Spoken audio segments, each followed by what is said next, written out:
Subscribe કરો એ high news India channel ને પછી યુટ્યુબ એપ પર બેલ આઇકોન નું બટન દબાવો અને નિહાળો એ high news India channel.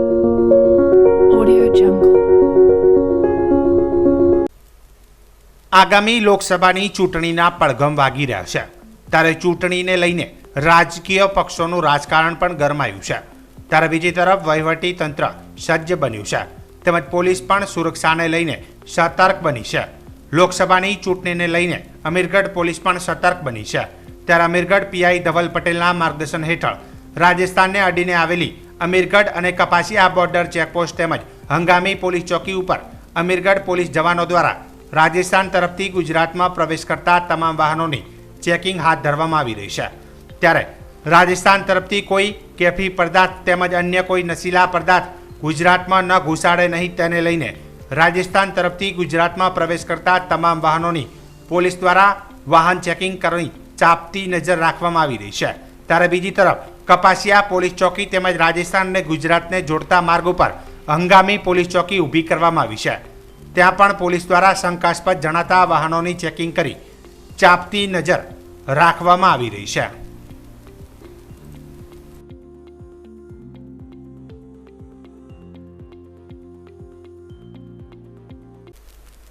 Banaskantha જિલ્લાના ડીસા તાલુકાના થેરવાડા ગામે આજે વીજ દુર્ઘટના સર્જાઈ હતી। થેરવાડા ગામમાં શંકર ભગવાનના મંદિરથી જૂનાવાસ તરફ 3 ફેઝ વીજ લાઇન પસાર થાય છે। આ લાઇન પર આજે ટેકનિકલ ખામી સર્જાતા અચાનક ચાલુ વીજ વાયર તૂટીને નીચે પટકાયો હતો। અચાનક ચાલુ વીજ વાયર તૂટી જતા અફડાતફડી સર્જાઈ હતી। બનાવના પગલે આજુબાજુના લોકો ભેગા થઈ યુજીવીસીએલને જાણ કરી હતી। ગામમાંથી પસાર થતી વીજ લાઇન ઉપરથી અચાનક ચાલુ પ્રવાહનો વાયર તૂટી જતા વીજ પ્રવાહ વધી ગયો હતો જેના કારણે અનેક ઘરોમાં પંખા અને મોટર સહિતના વીજ ઉપકરણો બળીને ખાખ થઈ ગયા હતા। જોકે આ બનાવના અંગે ગામના જાગૃત નાગરિક મેઘાભાઈ ગુવાભાઈ ચૌધરીએ ટેલિફોનિક વાતચીતમાં જણાવ્યું હતું કે આજે સવારના સમયે ગામમાંથી પસાર થતા ચાલુ વીજ લાઇનનો વાયર અચાનક તૂટી ગયો હતો અને ચાલુ વાયર નીચે પડતા વીજ પ્રવાહ વધી જવાના કારણે મારા ઘરમાં પાણીની મોટર બળી ગઈ છે। આ સિવાય આજુબાજુના ઘરમાં પણ તપાસ કરતા અનેક જગ્યાએ મોટર અને પંખા સહિતના વીજ ઉપકરણો બળી જતા ગ્રામજનોને મોટું નુકસાન સહન કરવું પડ્યું છે। આ બનાવ અંગે અમે યુજીવીસીએલને પણ જાણ કરી છે તેવું જણાવ્યું હતું।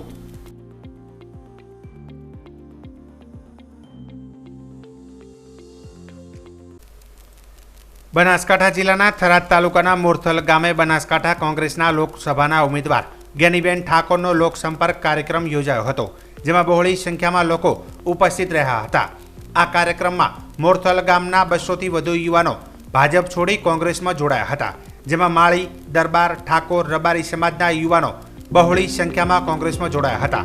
આ કાર્યક્રમમાં લોકસભાના ઉમેદવાર જ્ઞાનીબેન ઠાકોરે 182 માંથી એક જ આગેવાનની તાનેશાહી હોવાના આક્ષેપો કર્યા હતા અને ચૂંટણીમાં આગેવાનો લોકોને ઘણા પ્રકારની લાલચ આપી હતી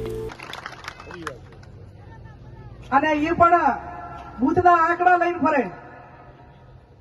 આ ગામમાં મને કેટલા વોટ આપ્યા એ પ્રમાણે કામ થાય છે તો આંકડા લઈને રાધનપુર નિયર રહેવું હતું ને શું કામ કરે નોતરું આલ્યું હતું એવા જ આંકડા પ્રજાનો પ્રતિનિધિ ચૂંટાય એટલે બધાનો કોઈ પક્ષનો ના હોય કોઈ સમાજનો ના હોય એને આંકડા લઈને ના ફરવાનું હોય એને ગામની અંદર જે કઈ નાના મોટું કામ ભણાવે એ કામ કરવાની જવાબદારી હોય। આ એક પહેલો એવો પ્રતિનિધિ હશે કે થરાદ તાલુકાના જે આપણા ગુજરાતના 182 ધારાસભ્ય છે તો 20 કરોડના રોડ એ પહેલા ધારાસભ્ય આલ્યા રદ કર્યા હોય એવો આ ગુજરાતમાં એક પહેલો ધારાસભ્યના થરાદથી ઘટના હશે। બાકી આજ સુધી આ જે સામે પંચાયતનું મકાન છે એ કોઈ કે બનાવ્યું હોય તો શું અત્યારના ધારાસભ્યને પાડી દે? અત્યારે હવે કોઈ ધારાસભ્ય કામ નાના મોટા કરશે એટલે શું ભવિષ્યમાં બીજો કોઈ આવશે એને કોઈ રદ કરીને પાડી દે? આ એક નાનાપણું છે, એક આ ટૂંકો વિચાર છે। એમને ગુજરાત સરકારમાં બેઠા હોય કોઈ ધારાસભ્ય તો જે મંજૂર થયા એનાથી બીજા ઘણા કરાવે પણ જેનું મંજૂર થયું એનું રદ કરાવરાય નહીં અને જેના પણ રસ્તા રદ કરાયા છે ને એને આ જવાબ આપવા માટેનો સમય આવ્યો છે। આ કાર્યક્રમમાં મોરથલ ગામના યુવાનો ભાજપ છોડી કોંગ્રેસમાં જોડાતા લોકસભાના ઉમેદવાર જ્ઞાનીબેન ઠાકોર અને પૂર્વ ધારાસભ્ય ગુલાબસિંહ રાજપૂતના વરદ હસ્તે કોંગ્રેસનો ખેસ ધારણ કર્યો હતો। અમારા ગામ મોરથલમાં આજે 200થી વધારે યુવાન ભાજપ છોડી અને કોંગ્રેસનો ખેસ ધારણ કર્યો છે. અમારે બધે હવે યુવાન લોકોએ બધું મન બનાવી લીધું છે કે તેમણે જ્ઞાનીબેનને બહુમતીથી વોટ જીતાડવાના છે. એટલે અમારા મોરથલ ગામમાં 200થી વધારે યુવાન જોડવાના છે. હાલમાં લોકસભા 2024ની ચૂંટણીઓ જાહેર થતાં રાજકીય અને રાષ્ટ્રીય પક્ષો એક્શન મોડમાં આવી ગયા છે. ત્યારે રાજસ્થાન પોલીસ સતર્ક બની છે.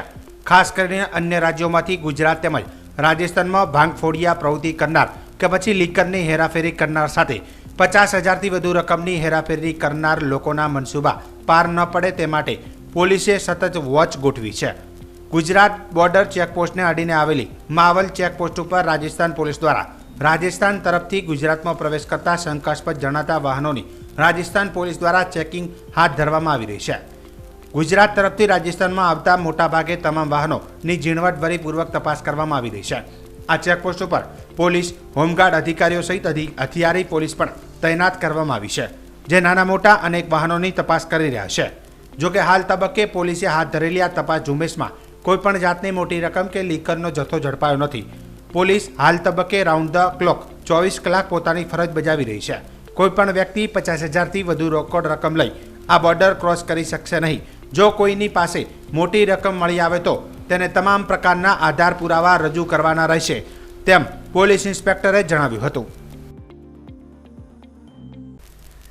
બનાસકાંઠા જિલ્લાના વાવ તાલુકાના સપરેડા ઢીમા રોડ તેમજ ઢીમા થરાદ રોડ ખાડા ખાબચિયા હોવાને લઈને રાછેડા ગ્રામ પંચાયતના સરપંચે નાયબ કાર્યપાલ ઇજનેર થરાદને લેટર લખી રિપેર કરવા માંગ કરી છે. જેમાં બનાસકાંઠાના સરહદી પંથકમાં હજુ એવા કેટલાય રોડ છે કે જે તૂટેલી હાલતમાં જોવા મળી રહ્યા છે, જેને લઈને કેટલી વાર અકસ્માતો પણ સર્જાય છે. જ્યારે વાવ તાલુકાના સપરેડાથી ઢીમા રોડ તથા ઢીમાથી થરાદ રોડ ઉપર મોટા પાયે ખાડા ખાબચા પડેલ હોય રિપેર કરવા રાછેડા ગામના સરપંચ કિરણસિંહ રાજપૂતે લેખિતમાં રજૂઆત કરી છે. જોકે બંને રોડ 90% ખરાબ છે. ઢીમા ધરણીધર ભગવાનનું મંદિર આવેલું હોવાથી તથા આ રોડ ઉપર થરાદ જવા ઘણા ગામોને જોડતો રોડ હોય ત્યાં ગાડીઓ વધારે ચાલતી હોવાથી આ બંને રોડ ઉપર એટલા મોટા ગાબડા છે કે ત્યાં ચાલતા લોકો હેરાન પરેશાન થઈ રહ્યા છે. જેથી આ બંને રોડ તાત્કાલિક સર્વે કરી રિપેર કરવામાં આવે તેવી માંગ કરી છે.